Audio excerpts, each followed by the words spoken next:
What's good, Commanders fans, and happy Friday. Just want to make a quick video here. Just announcing a roster, excuse me, roster move that the Commanders made. They have signed kicker Zane Gonzalez to the practice squad. So Austin Siebert has been dealing with a hip injury. So excuse me, it is concerning, and they did work out a couple kickers today, and they decided to go with Zane Gonzalez. Zane Gonzalez was in Arizona when Cliff Kingsbury was in Arizona. So I don't know if Cliff had any opinion on it, but I mean, there's somewhat of a there. I mean, not somewhat. There is a connection there. Now, honestly, I don't think this is good news for Austin Siebert to play on Sunday.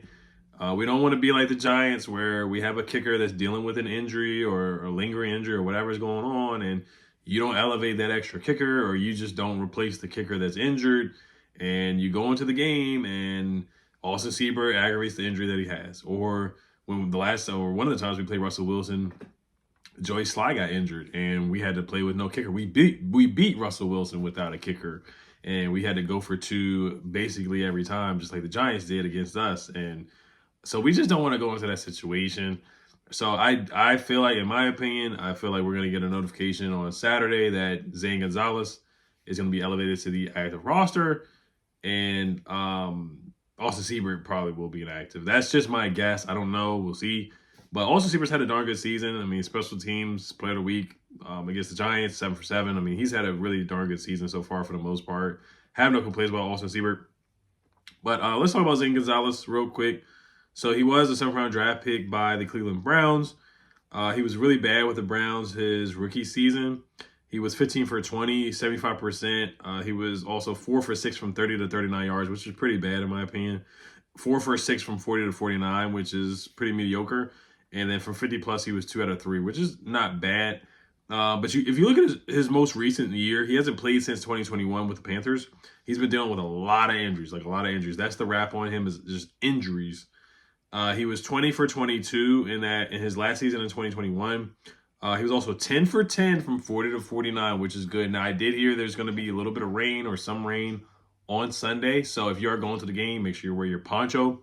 But for the Commanders with the kicking situation, that is going to be tough kicking in the rain. So Zane has to be ready for that. And then he was 3 for 5 from 50 plus or more, which is okay, which is solid. And he was 90%, 20 for 22 on his field goals, and he was 22 for 23 on his extra point. So if we can get the Zane Gonzalez from 2021, from 3 years ago, then I think, we should not have a problem with him coming in a pinch for Austin Siebert if Austin Siebert's not able to go. But looking at some of his years with Cleveland, he was really bad.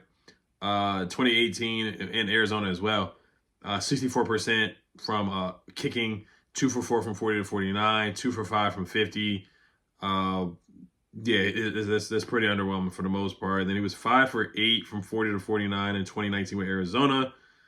2 for 2 from 50 plus, 88%. So he had a good year in 2019. 2020, he was pretty bad. I remember he basically airballed a 49-yard kick where it didn't even make it to the goal post. That's how bad it was. Then look at some of his other things. He did make a 56-yarder against the San Francisco 49ers when he's with the Cardinals 4 years ago. He also hit a game winner against the Seahawks in overtime, a 48-yard field goal, which is legit. It's a pretty decent sized kick there. And then also he hit a game clinching field goal against the Seahawks as well to put it into overtime. But yeah, he's had his ups and downs. I remember with Carolina, he got injured before a game. Excuse me, he injured his quad before a game with the Panthers when they were going to play against the Bills. He did go to Arizona State as well, where he was a legendary kicker in college, and that helped him, of course, to be a 7th round pick. But I do think he's better than some of the guys that we had in here, like Riley Patterson and Cade York and guys like that. I think he's better than those guys. But, we'll see. We'll see. He has missed some layups throughout his career, and he's gone through a lot of injuries. He was NFC Special Teams Player of the Week, twice. I was looking at it with the Panthers. Yeah, he was NFC Special Teams Player of the Week in week 10, where he made all 4 of his field goals in a 34-10 win over the Cardinals. Earning another NFC Special Teams Player of the Week honor. And then in week 8, he converted all 4 of his field goal attempts and accounted for 13 points in the Panthers' 19-13 win over the Atlanta Falcons, earning NFC Special Teams Player of the Week. So he's got an NFC Player Special Teams of the Week a couple of times. So like I said, he's shown some potential. The 2021 season, man, and then he got traded to the Niners for a conditional swap of late round picks into the 2025 draft. He was placed on injury reserve on August 29th. Then he was released from injury reserve with an injury settlement on September 5th. So injuries have really, really derailed his career. So he gets another chance here in D.C. and Landover, Maryland.